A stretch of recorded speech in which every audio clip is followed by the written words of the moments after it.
خون مہکتا ہے آج تک، خوشبو جو ایک شہید کے لاشے سے آئی تھی، تاریخ میں وہ خون مہکتا ہے آج تک۔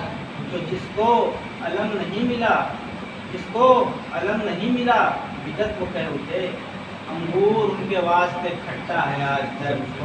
جس کو علم نہیں ملا، بدعت وہ کہہ اٹھے، انگور ان کے واسطے کھٹا ہے آج تک۔ تو دیس اور دی کی پناہ بھی حسین ہے، دیس اور دی کی پناہ بھی حسین ہے۔ ارے خواجہ اسی ربائی سے زندہ ہے آج تک، خواجہ اسی ربائی سے زندہ ہے آج تک۔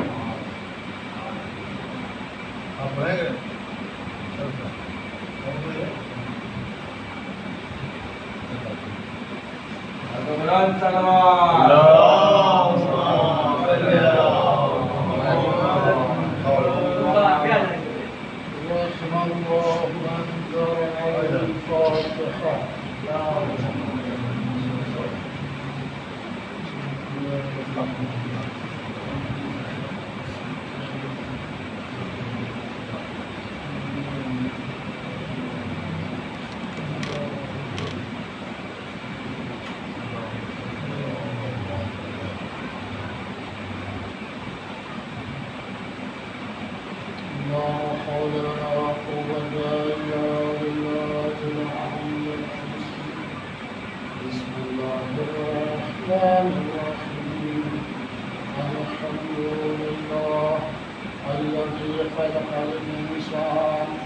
علمه البيان وشرفه على سائر الحيوان من مقدر البيان كرمنا وشرفنا وكرمنا على المؤمن الصادق بالتصديق والإيمان وهو أحسن الخالقين. ثم الصلاة والسلام على أشرف الأنبياء والمرسلين خير المبشرين والمنذرين شفيع المذنبين والمجرمين المخاطب بطه والياسين خاتم النبيين أبي القاسم محمد اللهم صل على محمد وآله الطيبين الطاهرين المعصومين. أما بعد فقد قال الله تبارك وتعالى في كتابه المجيد وهو أصدق الصادقين وقوله الحق. بسم الله الرحمن الرحيم. كل نفس ذائقة الموت إنما توفون أجوركم يوم القيامة فمن زحزح عن النار وأدخل الجنة وما الحياة الدنيا إلا متاع الغرور.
سورہ میں ارشاد فرمایا ہے کل نفس ذائقۃ الموت، ہر نفس کو حاضر موت کا ذائقہ چکھنا۔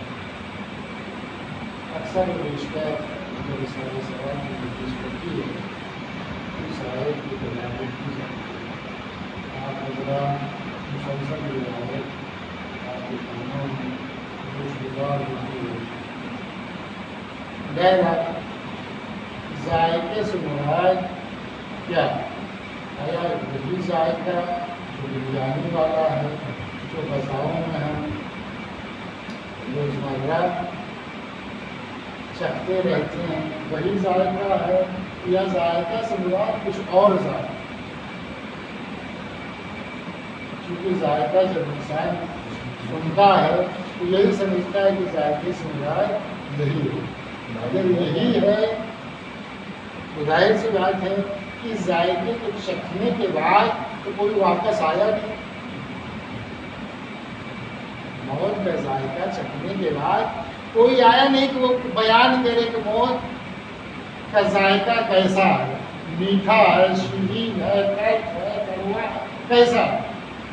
ہم نے آدم سے لے کر اب تک جتنے بھی اس دنیا میں گئے ہیں وہ واپس پلٹ کر اس دنیا سے جتنے بھی گئے ہیں واپس پلٹ کر نہیں آئے کہ وہ بیان کریں کہ موت کا ذائقہ کیسا ہے، موت کا ٹیسٹ کیسا ہے، آیا تلخ ہے، کڑوا ہے یا شیرین۔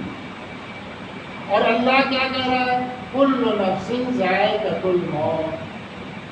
ذائقہ بیان نہیں کر رہا ہے، ترجمہ آپ کسی کا بھی ترجمہ نہیں کیجیے، چونکہ یہ ادھوری آیت ہے، ناقص آیت۔ پوری آیت اگر آپ پڑھیں تو آپ کو معلوم ہو جائے گا کہ ذائقہ جس معنی میں دنیا میں استعمال ہوتا ہے اس معنی میں نہیں ہے، لیکن دنیا کی کوئی بھی چیز نہیں ہے۔ جب آپ اس چیز کو حاصل کرنا چاہتے ہیں، مثال کے طور پر پھل لے لیجیے، آپ ایک درخت لگائیں گے تو آپ کے ذہن میں کون سی چیز آئے گی؟ درخت ذہن میں نہیں آئے گا۔ آپ درخت لگانے جا رہے ہیں لیکن درخت ذہن میں نہیں آئے گا، اس کا پھل ذہن میں۔ یعنی انسان کوئی بھی فعل انجام دیتا ہے تو اس فعل مد نظر نہیں رہتا بلکہ نتیجہ مد نظر۔ اب آپ ایک چھوٹے سے لڑکے سے پوچھیں بیٹا تم کہاں جا رہے ہو؟ کہے گا ہم اسکول جا رہے ہیں۔ تم اگر آپ پوچھیں اس سے کہ بیٹا اسکول جا کے تم کیا کرو گے، تو وہ اپنا مقصد بیان کر رہے ہیں کہ ہم فلاں چیز بننا چاہتے ہیں، ہم پڑھ لکھ کے اس پوسٹ پر جانا چاہتے ہیں۔ یعنی ابھی وہ پہلی منزل پر قدم رکھا ہے لیکن مقصد کو معین کر دیا۔ اب اس مقصد میں جتنا بھی محنت لگے، جتنی بھی زحمت لگے، لیکن یہ زحمت مد نظر نہیں ہے، مقصد مد نظر۔ لیکن یہ دنیا کا عجیب فیصلہ ہے، ہم روایت و حدیث و تمام چیز بیان ہوتی ہے کہ جنت میں حور ملے گی، جنت میں غلمان ملے گی، ہر آدمی نماز پڑھتا ہے، جتنے بھی شریعت کے قانون وہ انجام دیتا ہے۔ اس سے پوچھو کیا چاہیے تو فوراً جنت کی نعمتوں کا تذکرہ کرو، ہم کو حور چاہیے، ہم کو سر و سبیل چاہیے، ہم کو غلمان چاہیے، ہے نا؟ لیکن جہاں موت کا تذکرہ آتا ہے، یعنی جنت کی نعمتوں کے لیے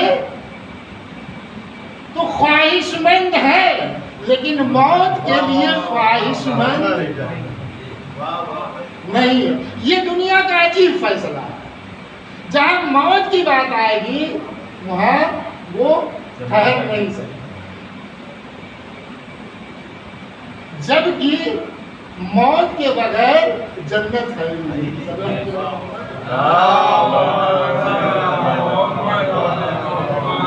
اللہ اسی آیت میں یہی فیصلہ کر رہا ہے، یہی کہنا چاہ رہا ہے۔ پروردگار عالم نے کیا کہا؟ کل نفس ذائقۃ الموت، ہر نفس کو موت کا مزہ چکھنا ہے، یعنی موت حتمی ہے۔ اس کے بعد کا جملہ کیا ہے؟ انما توفون اجورکم یوم القیامہ، دیکھو تم کو پورا جو فائدہ ملے گا تمہارے عمل کا، تمہاری زحمت کا، وہ یوم القیامت، قیامت میں اجر جو ملے گا، توفون اجورکم، تمہاری محنتوں کا اجر اللہ کہاں دے گا؟ یوم القیامہ۔ ومن زحزح عن النار، اور جو شخص قیامت کے دن اپنے کو بچا لیا عن النار، جہنم سے، وادخل الجنہ، بس وہی سے جنت میں داخل ہو۔ اور جو بچا نہیں پایا، یعنی آپ کا عمل اس قابل نہیں رہا کہ آپ جنت سے بچ سکیں، تو آپ داخل نہیں ہو سکتے۔ ادخل الجنہ، جنت۔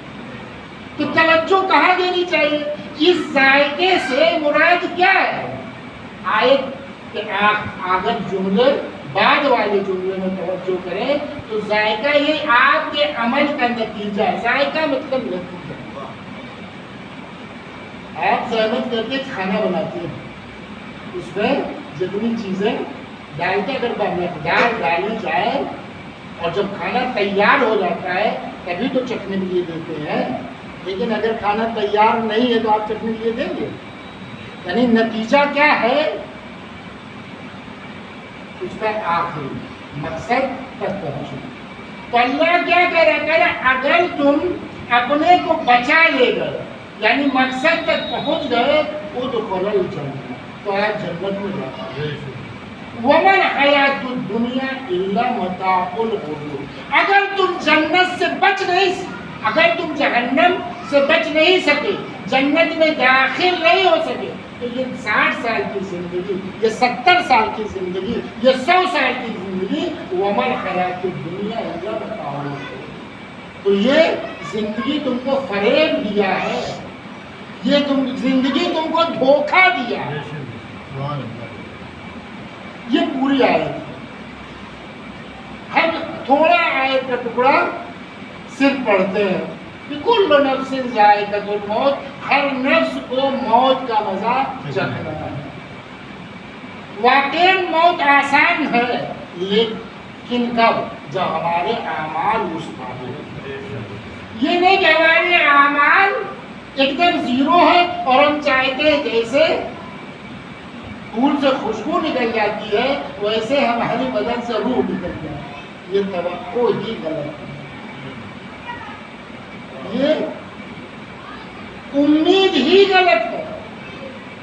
کیونکہ جب ہم دنیاوی امور کے لیے بغیر زحمت کے حاصل نہیں کر سکتے تو اخروی امور کیسے بغیر زحمت کے حاصل ہو سکتے؟ اب یہ ہے کہ جنت کس کو ملی، جنت میں جائے گا کون، جنت کی نعمات سے سرفراز کون ہوگا، لطف اندوز کون ہوگا؟ تو جس کا ایمان جتنا قوی ہوگا اتنی ہی وہ جنت میں جانے کے لیے یقین ہے۔ ایمان کے بارے میں پروردگار عالم سورہ نحل میں ارشاد فرماتا ہے، سے بات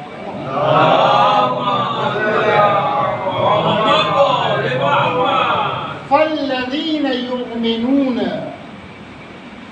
بِالْآخِرَةِ فَالَّذِينَ لَا يُؤْمِنُونَ بِالْآخِرَةِ قُلُوبُهُمْ مُنْكِرَةٌ وَثُمَّ مُسْتَكْبِرُونَ۔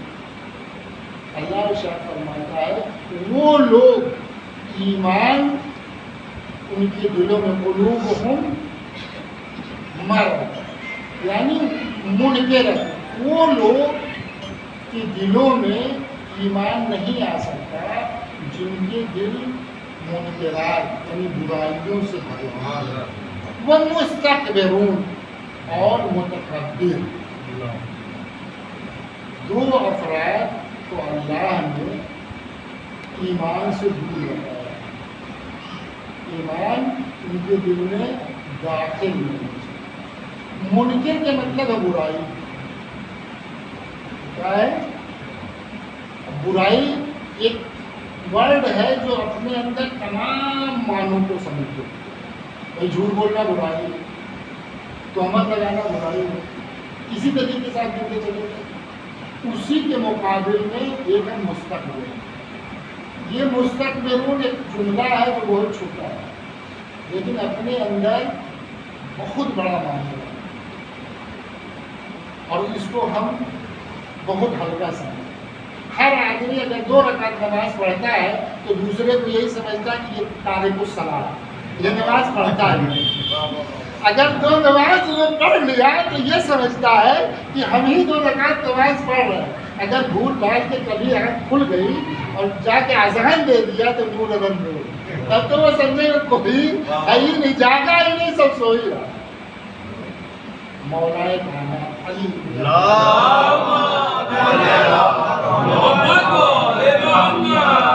مستقبل مسئلہ بہت ہی سخت ہے، انسان کو اس سے بہت دور ہے، انسان کے تمام اعمال کو سلب کرنا۔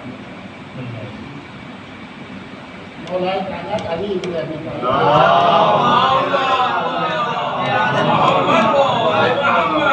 مسجد کوفہ میں بیٹھے ہوئے چند صحابی گفتگو ہو رہی ہے، اتنے میں 2 افراد آتے ہیں، 2 افراد مسجد میں۔ مولا کائنات گفتگو کو روک کے صحابیوں سے مخاطب ہوتے ہیں، کہتے ہیں کیا ان کو تو پہچانتے ہیں؟ کوفے کی مسجد ہے، کوفے کے افراد ہیں جن سے مولا کائنات کہہ رہے ہیں وہ بھی کوفہ کے رہنے والے ہیں۔ میں جانتا ہوں ان کو، پہچانتا ہوں، یہ بات میں کون ہے؟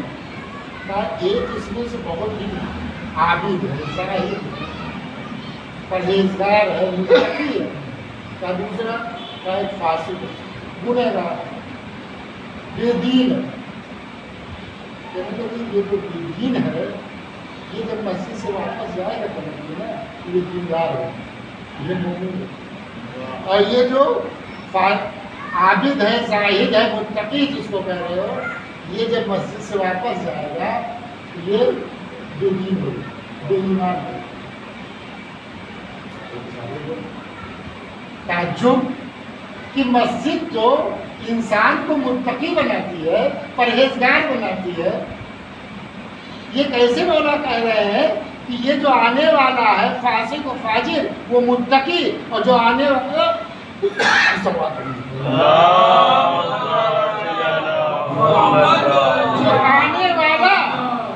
مومن متقی پرہیزگار وہ فاسق و فاجر، یہ کیسے ہو سکتا ہے؟ اگر یہ ممکن نہیں، کہا ممکن ہے۔ اب یہ دونوں پلٹ کے گئے تو مولا سے پوچھا مولا مجھے کیا ہے، ذرا اس کو واضح کرے کیا ہے؟ کہا آنے والا جو متقی و پرہیزگار ہے، جب اس نے نماز شروع کی تو اس کے ذہن میں یہ ہے کہ میرے علاوہ کون نماز، میری نماز کے مقابل میں کس کی نماز ہے ہی نہیں، میں پوری زندگی جھوٹ بولا ہی نہیں، میں تو وہ ہوں کہ پوری زندگی میرا کھانا حلال کا ہے، میرے مقابل میں کون ہے؟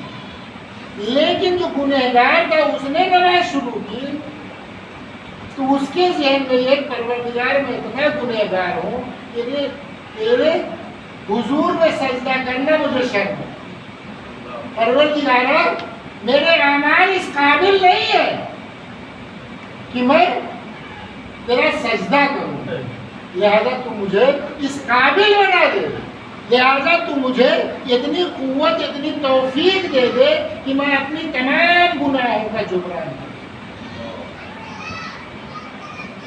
اس تصور میں اس نے نماز پڑھی، اور اس عابد نے اس تصور میں پڑھی ہے کہ میں پروردگار جگنی تیری عبادت کرتا ہوں، جگنی تیری اطاعت کرتا ہوں، اس کائنات میں کوئی عبادت کرنے والا نہیں ہے میرے کتنا ہے۔ تو اس کا اس تصور اس کی تمام عبادتوں کو ختم کر دیا۔ اس فاسق و فاجر بے عمل کا تصور نے تمام گناہوں کو ختم کر کے اس نے اللہ کی سچی عبادت تک پہنچ گیا۔ عزیزو، اللہ کیا کہہ رہا ہے کہ مومن وہ ہو ہی نہیں سکتے جن کے دلوں میں برائی بھری ہوئی ہے یا جن کے اندر تکبر ہے۔ تو ارباب کرم، ہم آپ جب عبادت کریں تو واقعی اس تصور سے بہت دور ہے۔ ایک عبادت کرنے میں کتنی زحمت ہے، کتنی مشقت ہے، لیکن یہ زحمت، یہ مشقت یہ پل میں ختم ہے۔ بارہ واقعات رسول اللہ کے اس موضوع پر کتابوں میں بھرے پڑے، رسول اللہ نے اسی طریقے سے تبلیغ کی، لوگوں کو اصلاح کی۔ نہیں، جس زمانے میں رسول آئے تھے اس زمانے میں گناہوں کا ایک سیلاب، یعنی انسان بچ ہی نہیں سکتا۔ رسول نے کس طریقے سے لوگوں کو امر بالمعروف نہی عن المنکر کے ذریعے سے ختم، بڑے بڑے عمرا اس مرض میں ملوث۔ رسول اللہ مسجد نبوی میں تھے اور مسجد بھری ہوئی تھی، ایک شخص آتا ہے مدینے کا، امیر ترین شخص، کھانے کے بعد بیٹھ جاتا،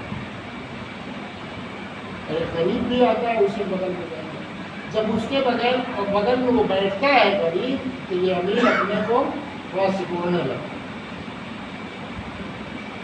رسول نے جب یہ کیفیت دیکھی تو جملہ کہا، کیا اس کی غریبی تمہارے امیری کو ختم کر دے گی جو اتنا آپ اس سے متنفر ہو گئے، اس سے دوری اختیار؟ جب رسول نے یہ کہا تو ظاہر سی بات ہے کہ سارا مجمع رسول کی طرف متوجہ ہے اور رسول اس کی طرف متوجہ ہے۔ جب یہ جملہ کہیں گے تو سارا مجمع کدھر متوجہ ہوگا؟ اس امیر کی طرف متوجہ۔ وہ شرما جاتا ہے، کہتا نہیں ایسی بات نہیں ہے، پھر کیسے؟ معاف کریے گا، میرے نفس نے مجھے گمراہ کیا، لہذا جو تصور میرے ذہن میں تھا اس تصور کا کفارہ میں دینا چاہتا۔ کیا کفارہ دینا چاہتا؟ ارے میں کفارہ یہ دینا چاہتا کہ اس غریب کو اپنی نصف دولت اس کو دینا، تاکہ پھر میں کبھی ایسا میرے ذہن میں تصور نہ آئے۔ تو رسول نے اس غریب سے پوچھا کیا تم نصف دولت اس کی لینا چاہتے ہو؟ کہا نہیں، میں اس کی نصف دولت نہیں دینا چاہتا۔ کہا کیوں؟ کہا اس وجہ سے جس مرض میں یہ مبتلا تھا کہیں اس مرض میں میں مبتلا نہ ہوں، میں کل کا متکبر نہ ہوں، لہذا میں جیسے ہوں ویسے رہنا چاہتا۔ پروردگار عالم کیا پیغام ہم کو دینا چاہ رہا؟ کل نفس ذائقۃ الموت، ہر نفس کو، ہر ذی روح کو موت کا مزہ چاہیے۔ لہذا جو ایام ہم یہ ایام بھی ہم کو اسی مفہوم، اسی مقصد کو پہنچنے کے لیے، اس مقصد پر ہم کو پورا قرآن میں اسی مفہوم کے کہ ہم نے انسان کو پیدا کس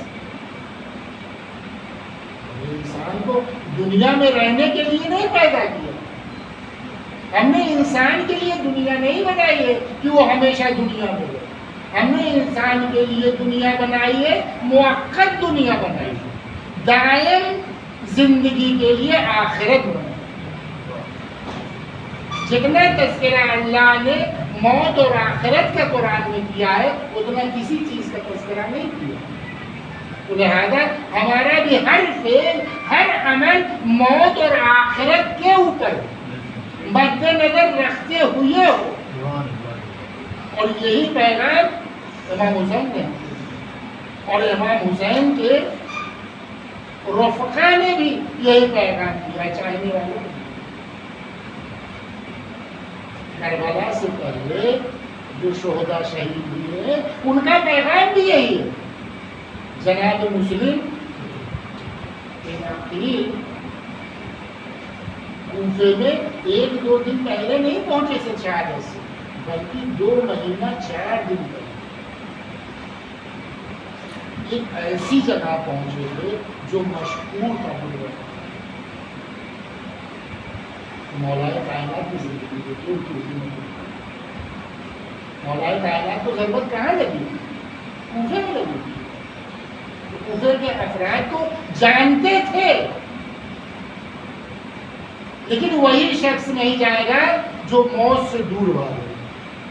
جناب مسلم تو جب امام حسین بھیجے تو کہیں تاریخ میں یہ نہیں ملتا کہ جناب مسلم نے کہا کہ مولا مجھے کوفہ نہ بھیجیے بلکہ دوسرے شہر میں بھیجیے. مولا نے ان کو حکم دیا، سلم، فوراً وہ تسلیم کیے اور چلے. اور جب کوفہ پہنچتے ہیں تو 5 شوال یعنی عید کی 5 تاریخ کو کوفہ پہنچتے ہیں. تو شہادت کے تاریخ کو واقع ہوتی ہے بقرعید کی. اگر دیکھیں تو 2 مہینہ 4 دن اور کتنی زحمت کی ہے انہوں نے کہ 18,000 کم نہیں ہوتا، 18,000 کوفے والوں نے جناب مسلم کے نقشے پر یعنی اس کے ہاتھوں پر اٹھائے. نتیجہ کیا نکلا؟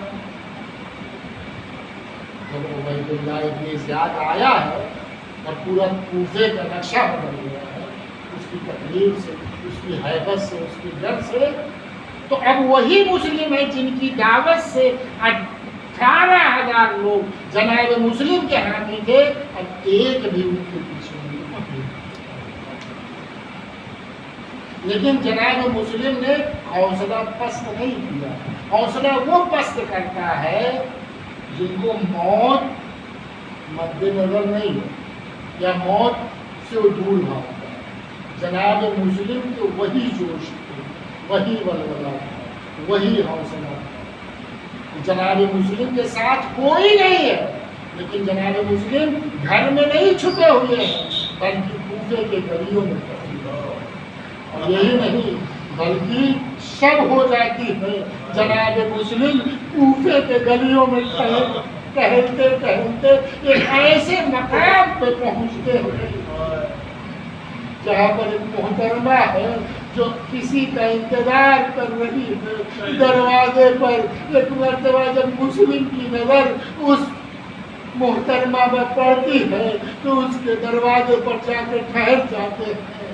ایک مرتبہ وہ محترمہ کہتی ہے کہ اے شخص یہ پرشور ماحول میں تو کہاں یہاں ٹہل رہا ہے؟ تو نہیں جانتا کہ عبید اللہ ابن زیاد کا حکم کیا ہے، اعلان کیا ہے، لہذا تو اپنے گھر چلا جا. ایک مرتبہ مسلم کہتے ہیں کہ اے معصمہ، اے محترمہ، اے ضعیفہ، یہ بتا جس شخص کا کوئی گھر نہ ہو وہ کہاں جائے؟ ایک مرتبہ وہ ضعیفہ کہتی ہے کہ اے شخص یہ بتا تو کہاں کا رہنے والا ہے؟ لگتا ہے تیری باتوں سے یہ ثابت ہے کہ تو کوفہ کا رہنے والا نہیں ہے. اگر کوفہ کا رہنے والا ہوتا تو تیرے پاس گھر ہوتا. ایک مرتبہ مسلم کہتے ہیں اے معصمہ، ارے میں کوفے کا رہنے والا نہیں ہوں، میں تو مدینے کا رہنے والا ہوں. ارے معصمہ کہتی ہے ارے حسب نسب بتا دے تاکہ میں پہچانوں تو کون ہے. عزیز مسلم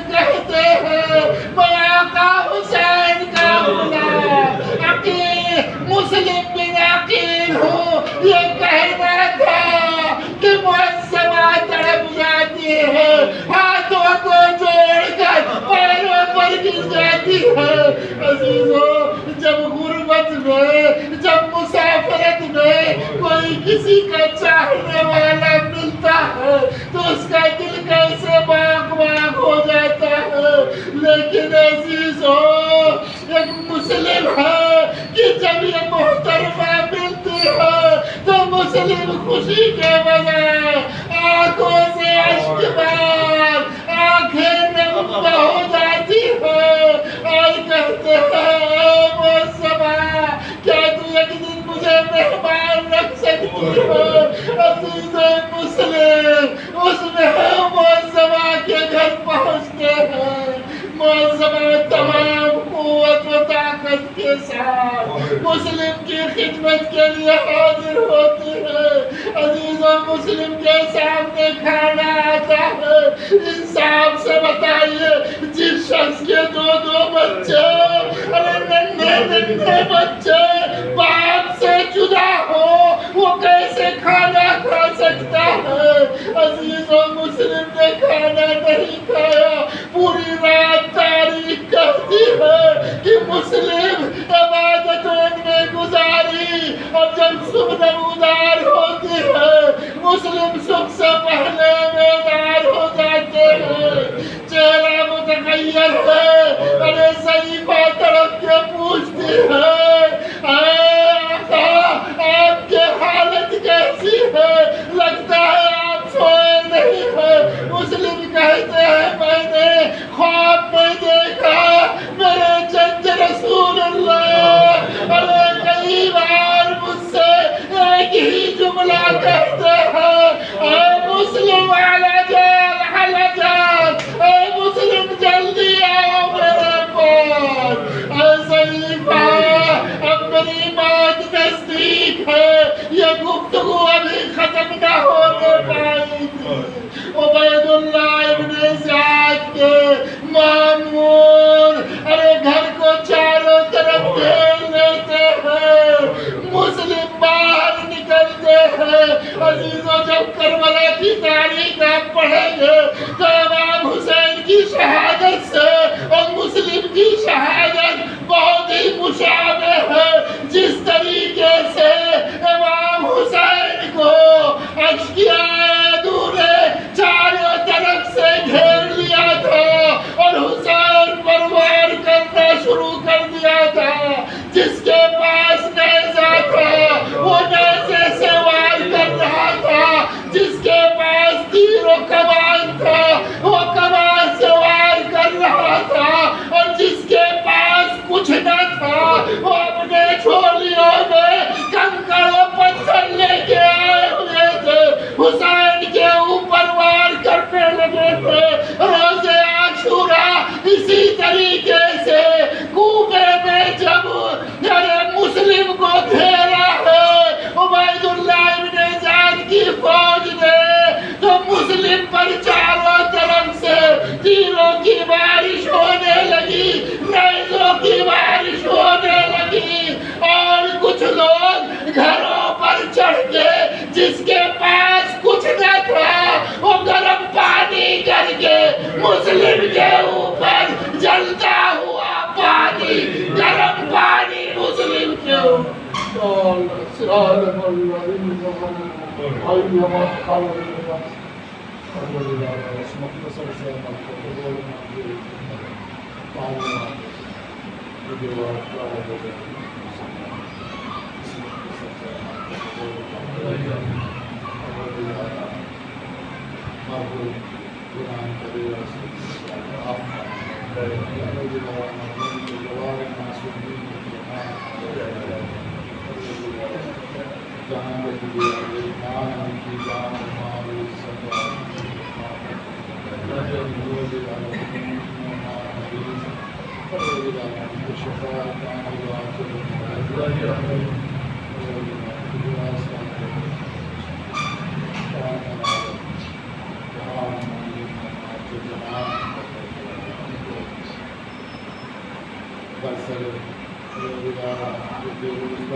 جو قوتیں جو طاقتیں مظلوموں پر ظلم کر رہے ہیں، ان قوتوں